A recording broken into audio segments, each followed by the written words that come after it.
Welcome back to Lollipop Farm. Those are those two Old English pheasant fowl.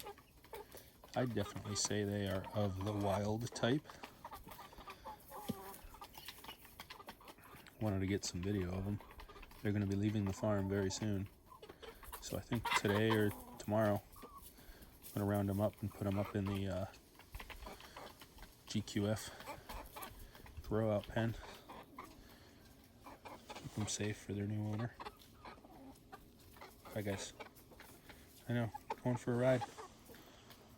But if she's laying any eggs, I'll find out when she's in isolation in the pen, and I'll definitely set them. We'll see what they look like. And if the new owner of this pair wants them, that's cool too. It's time for me to step back and let somebody else pick up the breeding on this.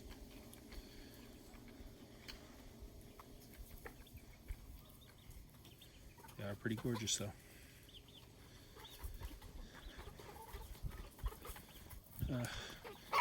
The Buckeyes, cute. Stop guarding. She's not a nice hen. Yeah.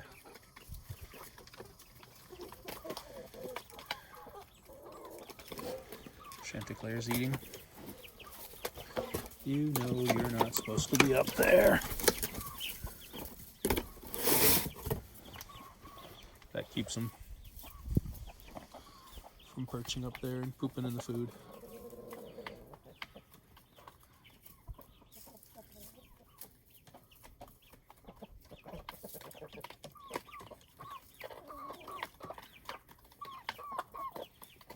There's those two hen hatched chicks. Doing pretty good. Doing fine.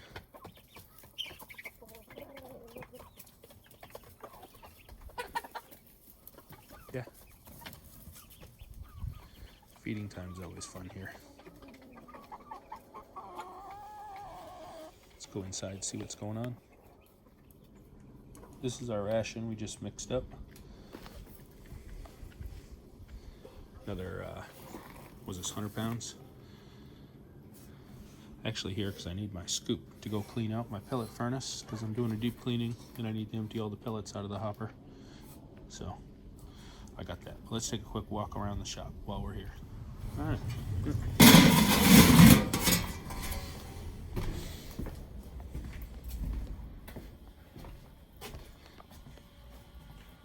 And lower tier, we've got some quail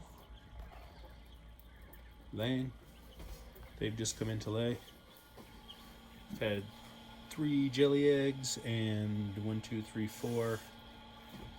One of them I'd consider a full-size egg. I mean, 12.4 grams. Not setting size, but eatable. They'll all eat just the same. They're growing, they're happy, they're healthy. Everybody lives on a homemade feed.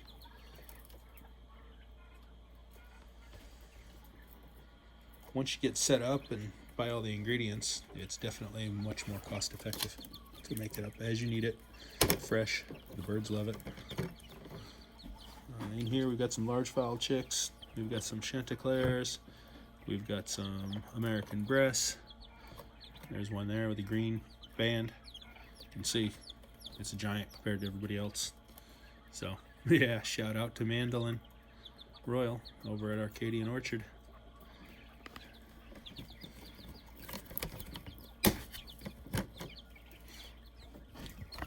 There's my project birds. So this one here, hey buddy, I didn't even touch you. Hi, hi. And that one back there, notice how their down color is distinctly different?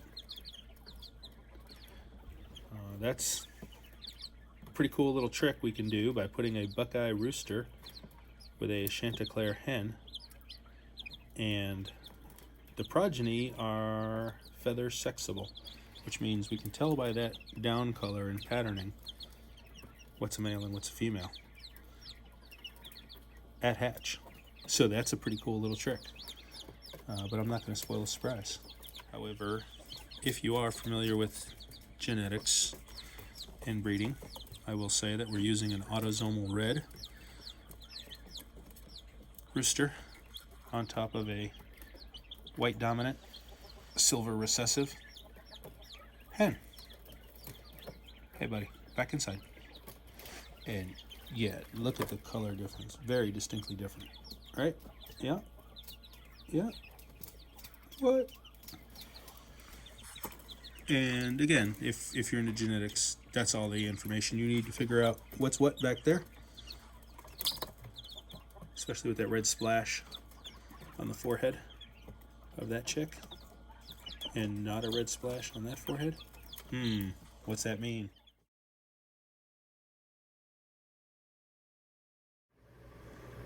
Ooh, welcome back to Lollipop Farm, and that is the scoop of goodness.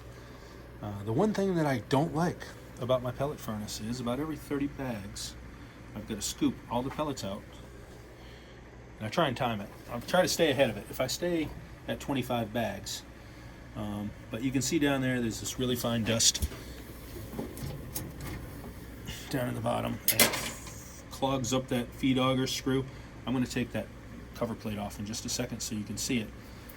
And that's a challenge for me because, you know, I did get hit by a truck and, you know, fucked up my back. So bending over is a problem. But it's something that has to be done. So, yeah, let's get at it. And we are back. The screwdriver is in its trusty place, and the 4 screws that hold that housing on are off. Already vacuumed out way down there. And we're going to remove this plate and clean all that out really, really well.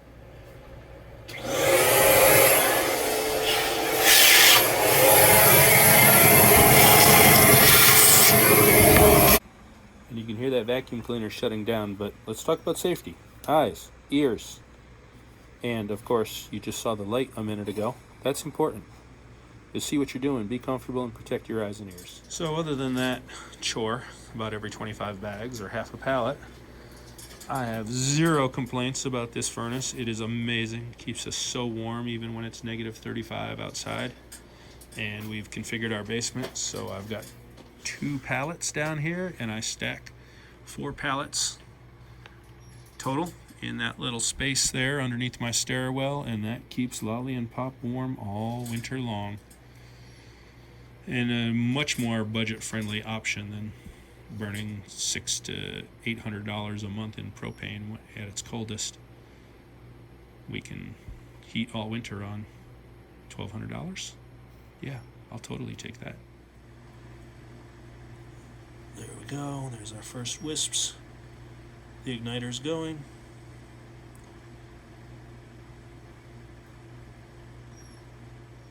And while we're waiting, oh, look at that. There's my Chanticleers walking by. It is fall, y'all. See those leaves? You hear it dumping more pellets? Alright, let's light. Let's light.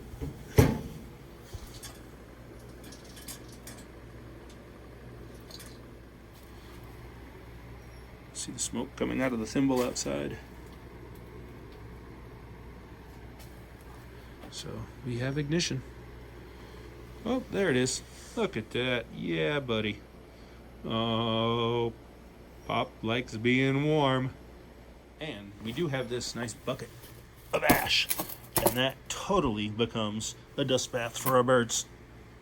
We will say that this is the last time we'll be using this plastic container to collect ash from here on out.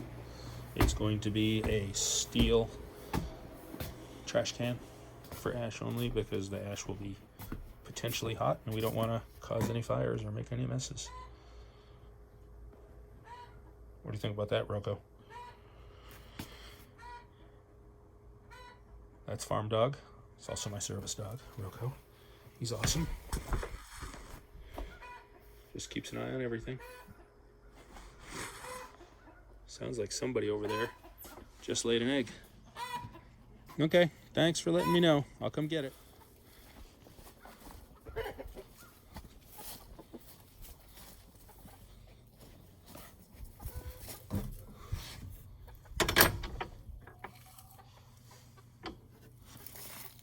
There it is. That's a whopper. Let's go get that on the scale right away. Thank you, ladies. All right. The permanent record begins now. So we know hen 3732 laid that egg at 10:10 a.m. and it is weighing in at 74.2 grams. So we're going to write that down, and we're going to set it over here in our rack. When that rack's full, we'll put that rack over here in the incubator, and then, yeah, the whole process starts all over again. How cool is that?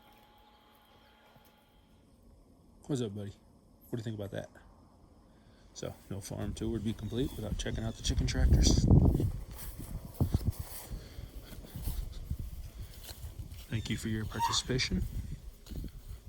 Aw.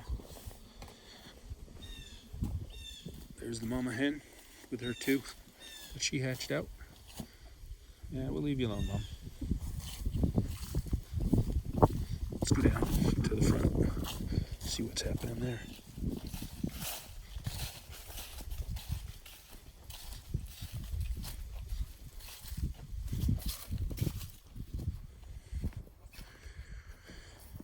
In this pen, I've got a quail cage.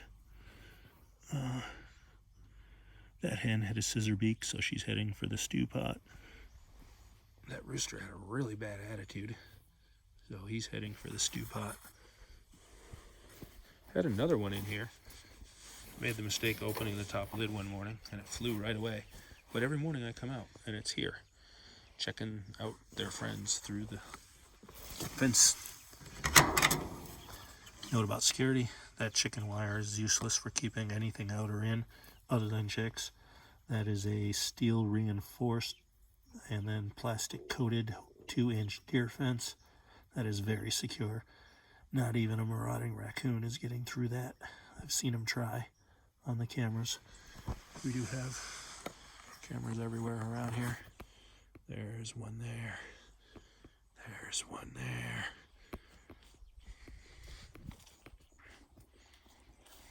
Oh, there's another one up there.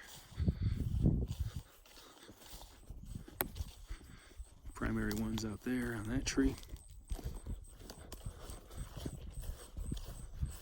But that's pretty much, at least the ones that I want to show you. We've got another one up there somewhere, allegedly watching that one, so everybody can see that one. And if you want to disable it, go ahead, because I got a camera watching you disable the camera. So you probably ought not want to do that. This is the compost area. Get these plastic pallets, make a bin that's actually held together by some 550 cord so we can untie it. Drop that panel down, turn that all over, move the sides, flip them back up, and retie that paracord, and it really helps turning it over. Eventually it all comes out looking like that, and then it fills our bags for horticultural endeavors. This is a bed. This used to be, started out as a hugelkultur and has dropped down a few times. Right now it's a pile of chicken manure from this season's brooding activities, and we're growing beans on top of that to fix the nitrogen in the soil, make it bioavailable to next year's crops. It's great for all sorts of things. So yeah, all that poop will amount to a hill of beans. Looks like the nasturtium is doing good. So that's a seed crop. I want to harvest them for seed for next year. And that's about what we want to show. Oh, look, the Canada geese are out on the pond. In addition to chickening, that is the Zen place. I like to sit there and watch the sunrise. That's the yoga mat, foam block, and all that fun stuff to keep the back moving. Over here is Beaver's Lap Pond. Someday I'll tell you how the pond got its name, but yeah, it's pretty cool. Let's see what we got going on out there today. We got Canada geese. Looks like some they are. So there's some Canada geese and some loons out on the water today. Looks like a little loonling out there. Really can't see that. but about straight ahead, slightly to the right, there's one loon all by itself, and then there's a loonling right in front of it. So, yeah. Local fisher people hate that because the loons apparently took all the trout out of this pond. But I have friends of mine that come and they'll catch their limit within 10 casts. So I guess if you know what you're doing, there's plenty of fish. Personally, I don't know what I'm doing. Over here, we've got another for science experiment. We've got some American breast and some Chanticleer growing out side by side for field trials. But we can't talk about that too much right now. Oops, left that door open. Did we lose one? There's one. We'll see. Must have missed.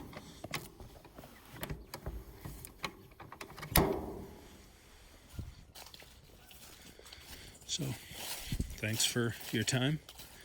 If you enjoy these things at all, hit the like button. Don't really care about subscribers. I'm not trying to monetize.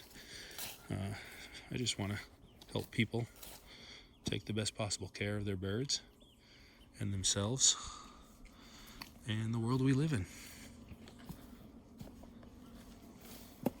What do you think about that? Come on, out of my way.